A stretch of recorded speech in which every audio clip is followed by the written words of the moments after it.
안녕하세요. 전청입니다. 이번 시간은요. 부동산 투자로 W2 소득세 줄이자라는 그런 주제로 지난 시간에 이어 두 번째 시간입니다.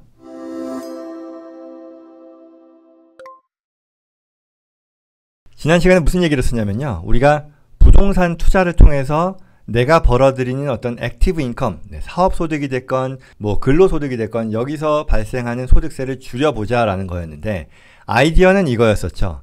내가 소득이 발생되면 거기서의 현금을 활용해서 투자 부동산을 사자. 근데 투자 부동산을 사는 것이 레버리지를 일으켜서 론을 일으킨다는 얘기죠. 그래서 큰 부동산을 사서 거기서 서류상의 손실을 일으키자. 그렇죠? 감가상각, 가속상각이라는 걸 활용해서요. 그래서 홍길동 씨 사례에서 우리가 20만 불의 부동산 손실, 서류상 손실을 일으키고 내가 20만 불 번 W2 인컴을 줄이는 데 쓸 수 있다면 그거는 정말 좋은 거다. 왜? 나는 실제로 손실이 실제 발생한 게 아님에도 불구하고 왜? 나는 액티브 인컴 20만 불 벌었고 나는 투자 부동산에 투자해서 임대소득 일으키는 그런 정도의 경제활동이었는데 실제 세금 결과로 봤을 때는 그만큼의 소득세 혜택을 본 거니까요. 그런데 이게 너무 듣기에는 좋으나 쉽지 않은 방법이다. 왜? 패시브 인컴, 부동산 임대소득이라는 것은 패시브하다라고 보는 것이고요. 그리고 그에 반해 기타 사업소득이나 근로소득은 액티브하고 이 경우에는 일반적으로 패시브 액티비티에서 나오는 손실, 이득 이런 것들은 액티브 액티비티에서 나오는 것과 서로 섞일 수 없기 때문에 이걸 쓸 수 없다라는 그런 얘기였었고요. 그러나 이걸 극복하는 방법으로서 하나가 내가 리얼 에스테이트 프로페셔널이 되면 이 패시브 그리고 액티브에 있어서의 경계를 허물 수 있다라고 말씀드렸던 거예요. 바로 이 내용이었었죠. 그런데 여기서 질문이 있어요. 내가 리얼 에스테이트 프로페셔널이 못 된다라는 거죠. 왜냐하면 내가 생업이 너무 바빠요. 리얼 에스테이트 프로페셔널이 되려면 내가 하는 어떤 근로 활동의 1년 중에 절반 이상을 이 부동산 관리, 부동산 업에 종사를 해야 된다는 게 있고 또 절대 시간으로도 750시간을 내가 materially participate 해야 된다. 이런 조건이 있단 말이에요. 개인적으로. 근데 이게 모두에게 다 달성 가능한 건 아니잖아요. 심지어 내가 배우자하고 결혼을 해서 하더라도 배우자도 될 수도 있지만 안 될 수 있단 말이에요. 결국 내가 REP가 되지 못하면 이거 어떡하지? 그림의 떡이냐라고 했을 때 그게 아니라 두 가지 다른 방안이 있다라는 게 오늘 영상의 내용입니다. 자, 다시 한번 제너럴 아이디어는요. 부동산 투자를 통해 서류상 손실을 일으켜서 사업소득을 줄인다. 근데 REP가 돼야 되는데 리얼 에스테이트 프로페셔널 돼야 되는데 안 될 경우 개인이 할 수 있는 방법이 있고요. 그리고 법인을 활용하는 방법이 있습니다. 그게 각각 방법 2, 3인데요. 하나하나 살펴보겠습니다. 개인이 하는 방법에 대해서 먼저 살펴보면요. 우리가 원하는 건 뭐다? 부동산 투자로 발생하는 서류상 손실을 최대한 활용해서 나의 액티브 인컴, 사업소득, 근로소득을 차감하는 거예요. 그리고요. 다시 한번 그러면 이 액티브와 패시브를 좀 리비짓 해보자는 거예요. 패시브에 대해서만 내가 손실을 이익과 상쇄할 수 있게 된다는 거고 액티브는 액티브라는 거예요. 그리고 우리가 부동산 투자, 임대부동산 투자를 통해서 나오는 렌탈 인컴, 렌탈 액티비티라고 하는 것은 세법이 규정하기를 항상 이건 패시브예요 라고 규정한다는 뜻이죠. 그래서 이제 문제인 거예요. 그런데 내가 만약에 리얼 에스테이트 프로페셔널이라고 하면 내가 부동산 활동에서 나오는 손실이 패시브이고 기타 나의 사업소득은 액티브이지만 내가 리얼 에스테이트 프로페셔널이면 이와 같은 한계를 극복하게 해준다라는 게 세법이라는 거잖아요. 그러니 프리빌리지죠. 특혜란 말이에요. 즉 패시브이지만 액티브를 차감할 수 있도록 특혜를 준다라는 그런 내용이에요. 제가 이 얘기를 왜 하냐면 내가 벌어들이는 이 렌탈 인컴이 부동산 사가지고 거기서 이런 임대 수입을 내잖아요. 근데 이게 만약에 렌탈 소득이 아니라면 그러니까 이게 무슨 얘기냐면 렌탈 소득, 세법이 규정하는 렌탈 인컴이 아니고 결과적으로 이게 액티브 인컴이 된다면 이라는 거예요. 무슨 얘기인지 아시겠죠? 이게 세법이 규정하는 렌털 인컴이면 패시브인데 내가 리얼 에스테이트 프로페셔널이 아니더라도 이 부동산 소득을 패시브가 아닌 액티브로 만들 수 있다면 결국 액티브 인컴 또는 러스이기 때문에 내 기타 사업 소득과 상쇄를 할 수 있다는 얘기가 되잖아요. 그렇죠? 그 말은 내가 리얼 에스테이트 프로페셔널이 아니더라도 만약에 내가 이 솔루션을 찾을 수 있다 그러면 나는 이 문제를 해결한다는 거죠. 왜?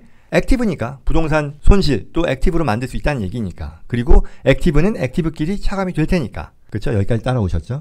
그러면 퀘스천은 내가 어떻게 이 부동산 투자를 통해서 나오는 임대소득을 세법이 얘기하는 패시브 인컴인 임대소득, 렌털 인컴에서 벗어날 수 있을까라는 게 퀘스천이고요. 세법이 뭐라고 얘기를 하냐면 7일 이하의 숏텀 렌털을 할 경우에 나의 average rental period가 그 해에 7일 이하로 구성이 된다면 이거 당신 렌탈 아니에요, 패시브 아니에요 라고 봐준다는 얘기예요. 또는 30일 이하의 short-term 렌탈이면서 동시에 이 부동산 업에 내가 significant하게 personal 서비스를 제공할 경우에는 이로부터 나오는 소득을 패시브로 보지 않겠다는 거예요. 렌탈 인컴으로 보지 않겠다라는 얘기예요. 이해되시죠? 물론 여기서도 이와 같은 활동에 materially participate 해야 된다는 그런 조건은 동일합니다. 그렇죠? 그러면 이 30일 이하의 경우에 우리가 얘기하는 significant service가 뭐냐면요.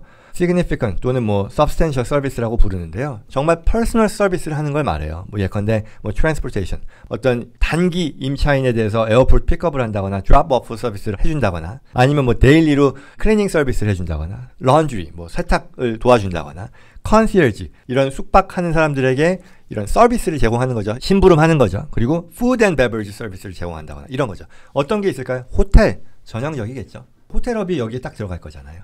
이 경우에는 만약에 내가 호텔을 운영한다 그러면 호텔을 샀잖아요. 그리고 거기서 감가상각 나오잖아요. 페이퍼로스 만들 수 있어요. 근데 이게 내가 리얼스테이트 프로페셔널이 아니더라도 평균 이 렌탈 피리어드가 7일 이하 또는 30일 이하라는 것을 보일 수 있다면 이게 세법이 얘기하는 렌탈 인컴이 아니고요. 따라서 패시브 인컴이 아닌 액티브 인컴이고요. 나의 기타 소득에서 차감할 수 있게 된다는 그런 결론이 된다는 얘기죠. 이해되시죠? 또 뭐가 있을까요? 에어비앤비요. 이것도 가능합니다. 에어비앤비도 보통의 경우 7일, 뭐 30일 이하잖아요. 7일 이하일 경우에는 뭐 퍼스널 서비스 필요 없는 거고요. 30일 이하로 갈 경우는 이게 필요하다라는 거니까요. 굉장히 이것도 획기적인 솔루션이 될 수 있을 겁니다. 그래서 내가 리얼 에스테이트 프로페셔널이 될 수 없는 상황이라 하더라도 완전히 끝난 게 아니다. 끝날 때까지 끝난 게 아니다. 이와 같은 어떤 렌탈 피리어드에 있어서의 제약을 내가 기꺼이 감수한다거나 아니면 그런 방식으로의 부동산 사업 구조를 만든다면 충분히 활용할 수 있다라는 게 내용이고요. 그런데 one more thing, 이게 단점이 하나 있습니다. 뭐냐면요, 액티브 인컴이잖아요. 액티브 인컴은 뭐냐? 소셜 시큐리티 텍스가 나와요. 내가 부동산 업을 해가지고요. 보통 이제 장기로, 그렇잖아요. 보통 이제 장기 임대를 하는 거죠. 그랬을 경우에는 넷 인컴이 발생했을 때 이 소득이요, 그냥 소득세의 부과 대상이긴 하지만 기타 뭐 소셜 시큐리티 텍스라든가 메디케어 텍스, 이게 15.3%잖아요. 여기에 부과 대상이 아닌데 반해 액티브 인컴의 경우는 이 소셜 시큐리티 텍스, 메디케어 텍스가 발생하니까 이건 안 좋은 거죠. 그래서 가능하다면 내가 개인의 입장에서 리얼 에스테이트 프로페셔널이 되는 것이 이와 같은 옵션 2, 방법 2보다는 더 유리하겠다라고 말씀드립니다. 자, 그 다음으로요. 세 번째인데요. 법인을 활용하는 방법입니다.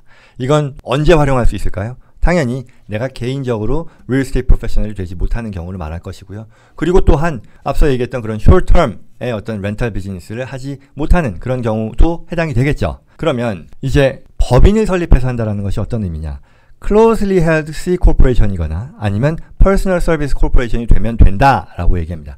뒤에서 구체적으로 들어가기 전에 한 가지 말씀드려야 될 부분은, 우리가 이 컨셉은 결국은 내가 부동산 사업에서 벌어들이는 손실을 나의 기타 액티브 인컴에서의 이익을 차감하는 데 쓸 수 있도록 한다라는 건데, 법인을 하게 되면요, 이제 한계는 내 W2는 안 돼요. 근로소득은 법인이 벌어들인 소득으로 할 수는 없잖아요. 대신에 내가 사업소득의 경우에 해당이 된다면 그 사업을 이와 같은 법인의 형태의 비즈니스로 해서 같이 함으로써 누릴 수 있는 혜택이 될 거라는 거예요. 이건 처음에 들어가면서 말씀드리는 겁니다. 자, 그럼 첫 번째로요. Closely Held C Corporation을 만들어서 한다라는 건데, 어떤 경우를 말하느냐? Closely Held C Corporation은요, 5인 이하의 주주가 주식 지분의 50% 이상을 소유한 경우에 이걸 Closely Held C Corporation이라고 부릅니다. 그러면요, 이와 같은 법인에 대해서는요, 마치 개인에게 리얼 에스테이트 프로페셔널의 혜택을 주듯이 법인에게도 이 혜택을 준다는 말이에요. 무슨 얘기냐? 이 법인이 벌어들이는 소득이요, 부동산으로부터 벌어들이는 소득이 있을 것이고요, 기타 사업에서 벌어들이는 소득이 있을 텐데, 이 부동산에서 벌어들이는, 또는 정확하게는 이 서류상 손실을 기타 사업에서 발생하는 소득을 줄이는데 쓸 수 있도록 해준다는 그런 뜻이겠죠. 그러면 모든 Closely Held C Corporation이 다 이걸 누릴 수 있느냐? 그건 아니고요. 어떤 경우에 자격을 갖추느냐? 회사의 50% 이상의 Gross Receipt, 총 수입입니다. Net Income이 아니에요. 총 수입을 이 투자 부동산 있죠? 여기서 발생하는 Gross Receipt으로 충당할 때, 또는 50% 이상이 이와 같은 투자 부동산으로부터 발생하는 수입일 경우에, 그리고 당연히 이 투자 부동산에 대해서는 이 회사가요, materially participate 해야 되는 거겠고요. 그럴 경우에는 결국 이 회사가 벌어들이는 기타 사업 소득을요, 부동산 비즈니스에서의 페이퍼 로스로 상쇄하는 데 쓸 수 있게 된다는 그런 뜻입니다. 결국 뭐 개인적으로 이 real estate professional 못할 경우에 법인을 통해서 하는 솔루션이 될 것이고요. 앞서 말씀드린 것처럼 W2의 경우는 누릴 수 있는 그런 혜택은 아니겠죠. 그 다음에 이 Closely Held C Corporation 말고요. 다른 것으로는 뭐가 있냐? Personal Service Corporation의 컨셉도 있습니다. Personal Service Corporation은 뭐냐면요. 서비스 회사예요. 오너 종업원이라고 하잖아요. 오너이면서 동시에 그 회사에 고용돼서 일하는 사람을 말하고요. 오너 종업원이 서비스를 제공하는 비즈니스를 말합니다. 우리가 쉽게 생각할 수 있는 뭐 로펌이라던가 아니면 엔지니어링 비즈니스, 아키텍처, 어카운팅 또는 뭐 일련의 어떤 컨설팅 서비스들이 여기에 해당이 될 거예요. 그리고 역시 이와 같은 조건의 이 퍼스널 서비스 코퍼레이션의 경우는 개인에게 리얼 에스테이트 프로페셔널의 자격을 줌으로써 패시브가 액티브를 offset하는 데 쓸 수 있듯이 법인에게도 그와 같은 혜택을 준다는 거예요. 앞서 Closely Held C Corporation과 같은 얘기예요. 언제 그런데 이와 같은 혜택을 누릴 수 있냐면 퍼스널 서비스 코퍼레이션의 경우는요. 오너 종업원이 50% 이상의 회사 지분을 보유하고 있을 경우에 이와 같은 혜택을 누릴 수 있고요. 당연히 머티리얼 퍼체스페이션은 똑같이 요구되고요. 그리고 특별한 게 하나 있습니다. 퍼스널 서비스 코퍼레이션의 경우는요. 세무신고를 할 때요. 이와 같이 나의 비즈니스를 액티브 인컴을 업셋하는 데 쓰겠다라는 일렉션 스테이트먼트를 같이 파일해야 됩니다. 이게 좀 뭐 구체적으로 쭈루루룩 써야 되는 내용이 있는데요. 이 자리에서 다룰 수는 없는 것이고 아무튼 그런 것들을 같이 해주면 마치 개인적으로 리얼 에스테이트 프로페셔널로서 할 수 있는 그런 혜택을 준다는 거죠. 근데 개인적으로 안 될 경우에 이걸 얼터너티브를 한다라는 것이고요. 결국 패시브 러스, 페이퍼 러스를 부동산으로부터 일으키고 그걸 액티브 인컴에서 차감하는 데 쓸 수 있게 된다라는 그런 뜻입니다.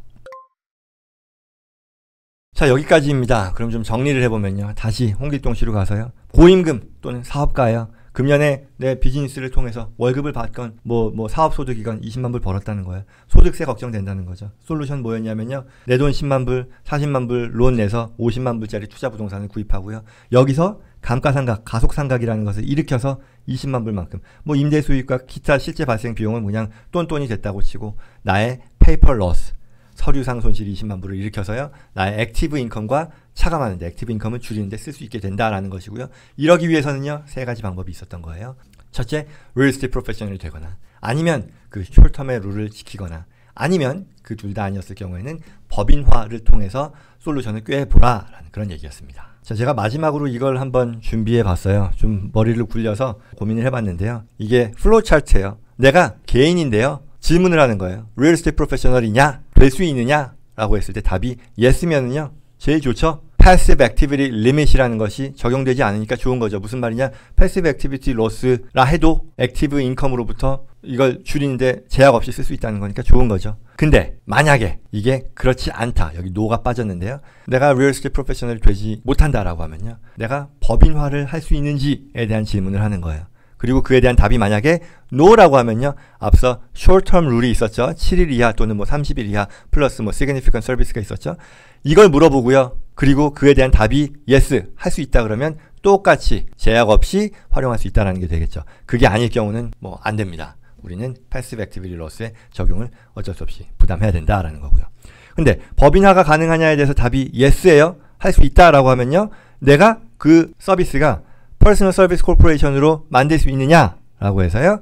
그에 대한 답이 yes면요. 50% 테스트, 주주 테스트가 있었죠. 그걸 물어보고요. 그게 만약에 안 된다 그러면 안 좋은 거고 된다 그러면 또한 패시브 액티비티 로스의 규정에 적용을 받지 않고 같이 상쇄하는 데 쓸 수 있게 된다는 거죠. 그리고 만약에 이게 퍼스널 서비스 코퍼레이션이 아니고요. 클로즈리 헬드 C 코퍼레이션이냐 라고 물어봤을 때 그에 대한 답이 yes다라고 하면 또 물어봐요. 50% 테스트, 그로스 리시트 테스트였어요. 이걸 충족하냐 하면 패시브 액티비티 로스 없이 제약 없이 다 쓸 수 있다라는 그런 혜택을 누리는 것이고요. 그게 아닐 경우에는 안 좋은 결과가 온다라는 것 따져보시면 될 것 같아요. 그리고 이와 같이 우리가 부동산을 통해서 소득세를 줄이는 방법에 있어서 가능한 세 가지의 내용 살펴봤습니다. 나름 굉장히 중요한 정보라고 생각하는데요. 보시는 분들께서 도움 받았으면 좋겠습니다. 이상으로 준비된 부동산 투자를 통한 소득세 절세 방안 마치겠습니다. 다음 시간에 또 뵙겠습니다. 고맙습니다.